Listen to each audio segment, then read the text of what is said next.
Ready start. भारताची चर्मवस्तूंची निर्यात दरवर्षी वाढत आहे. चर्मवस्तूंची, बुटांची, चप्पलांची किंमत पूर्वीपेक्षा खूपच वाढली आहे.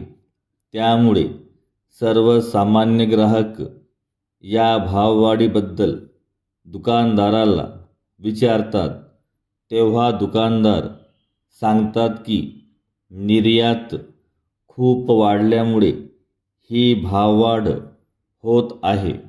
भारतात शेळ्या, मेंढ्या, गाई, म्हशी यांची संख्या जगातील सर्व देशांपेक्षा जास्त आहे.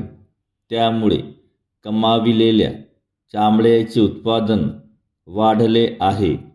तसेच भारत सरकारने कमाविलेल्या चामड्याच्या निर्यातीवर निर्यात कर लादला आहे आणि आयातीमध्ये या उत्पादनाला संपूर्णपणे बंदी घातली आहे.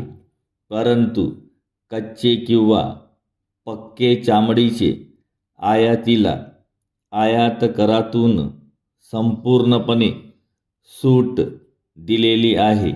परिच्छेद. चर्मवस्तूंच्या छोट्या वस्तू, पाकिटे, पर्सेस, पादत्राणे, खेळाचे साहित्य यांच्या निर्यातीला म्हणजेच उत्पादनाला शासनाने खूप प्रोत्साहन दिले आहे. परंपरागत चर्मवस्तूंचे उत्पादन करणाऱ्या लोकांप्रमाणे नवी दृष्टी व नवे तंत्रज्ञान घेऊन या व्यवसायात बऱ्याच व्यक्तीप्रमाणे मोठे मोठे उद्योग समूह सुद्धा दाखल झाले आहेत.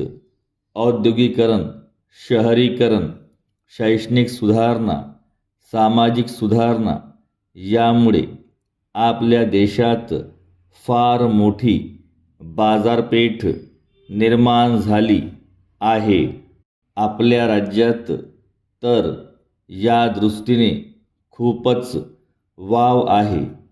हवा, पाणी, वीज, जागा, सरकारी मदत, बँकांची व वित्तीय संस्थांची आर्थिक मदत इत्यादीच्या उत्तम सोयी आपणास उपलब्ध आहेत.